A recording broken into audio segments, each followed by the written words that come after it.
En el apartado B nos están pidiendo el tiempo de vuelo, es decir, el tiempo que está desde que lo lanzas hasta que llega al suelo.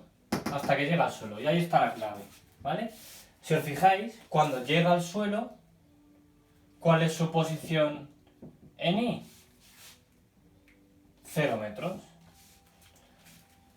Cogemos este valor y nos venimos al vector posición. Sabemos que el vector posición dependía de la posición en X y de la posición en Y, y vemos que la posición en Y es esta parte de aquí.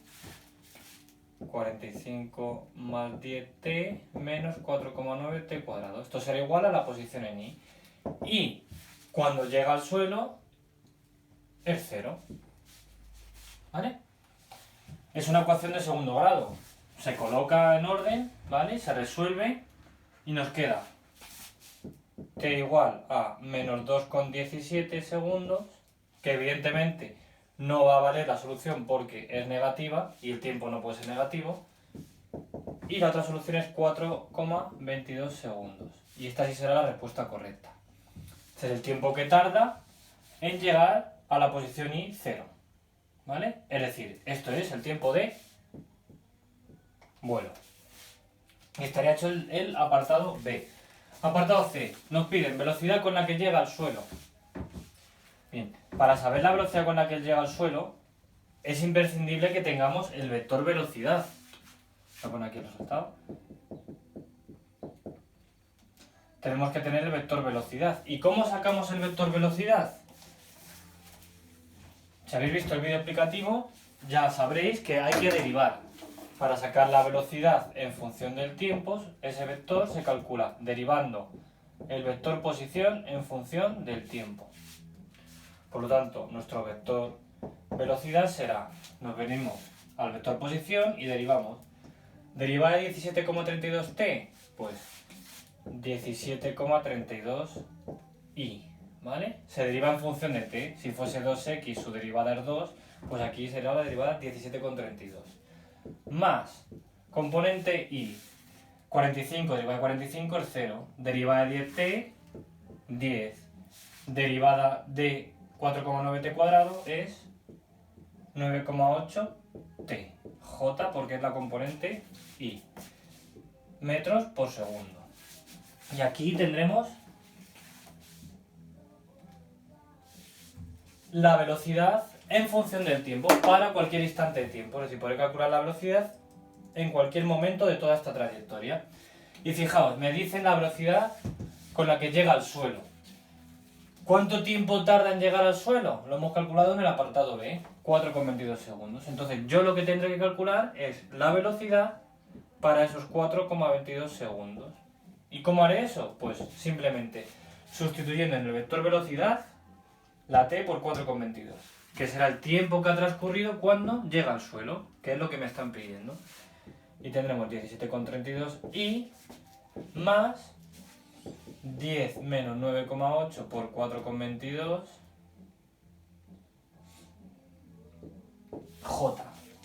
Vamos a calcular. 10 menos 9,8 por 4,22 te queda 31,36 J. Y aquí nos queda 17,32 y la velocidad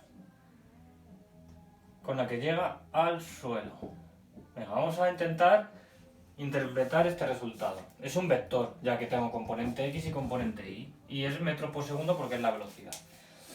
¿Tiene sentido que haya dado positiva la velocidad en X? Sí, porque si os dais cuenta, ¿vale? Si yo llego aquí al punto final y tengo aquí la componente de la velocidad, en X es positiva y en Y va hacia abajo, ¿vale? En X es positiva y en Y va hacia abajo, por lo tanto este valor es negativo, ¿vale? Y esta será la velocidad con la que llega al suelo. En vector, si me pidiesen el valor numérico, un escalar, o que haga el módulo, pues es directamente la velocidad del suelo. Haremos el módulo de este vector, que será raíz cuadrada de 17,32 al cuadrado más menos 31,36 al cuadrado. Es decir, componente x al cuadrado y componente y al cuadrado. Haremos esta operación y tendremos el valor real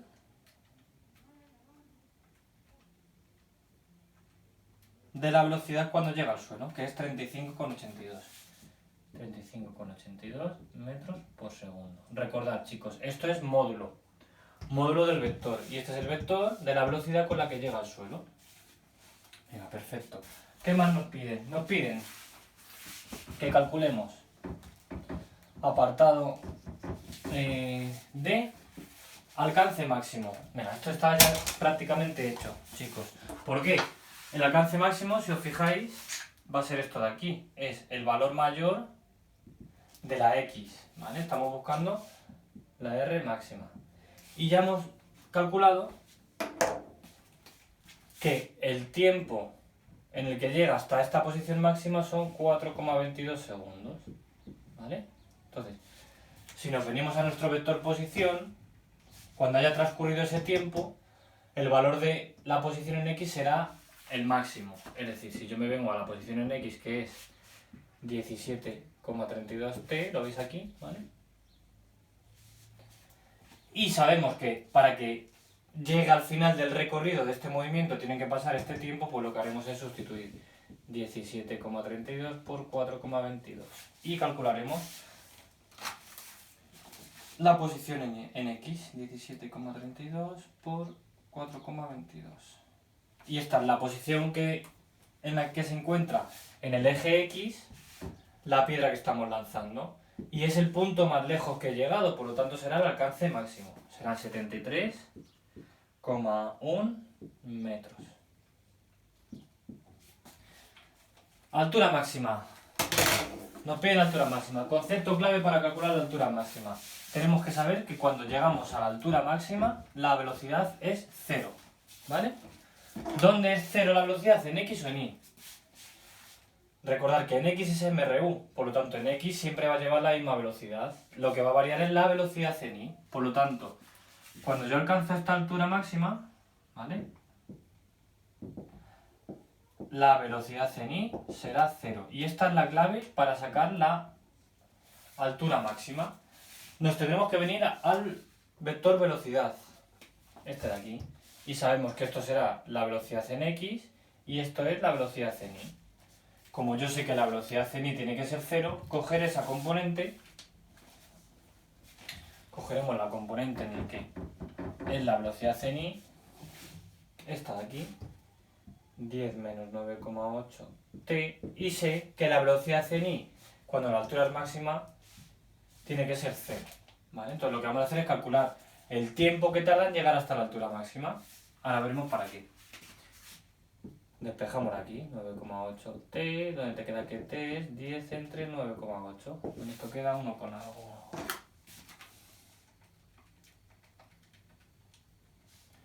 Uno con 1,02 segundos. Bien. Este es el tiempo que tarda en llegar hasta la altura máxima. Pero a mí me interesa saber cuál es la altura máxima, es decir, la posición de Y máxima. Estamos calculando la posición de Y máxima. Entonces tendré que acudir a mi vector posición que hemos calculado en el apartado A. Esto será Rx, no me interesa porque estamos en Y. Me iré a la posición en Y. Y tengo que calcularla cuando haya transcurrido este tiempo, porque yo sé que la velocidad es 0 y en ese instante la altura es máxima. Entonces si yo sustituyo este valor del tiempo en la posición de Y, obtendremos la altura máxima. 45 más 10t menos 4,9 por 1,02 al cuadrado, que es este valor de aquí. Resolvemos y tendremos 45 más 10 por 1,02 menos 4,9 por 1,02 al cuadrado. Queda que la altura máxima es de aproximadamente 50,1 metros. Cuidado, aquí no lo he puesto, pero lo he hecho en la calculadora, ¿vale? Aquí hay que sustituir por 1,02. Y de esta forma calculamos la altura máxima que va a alcanzar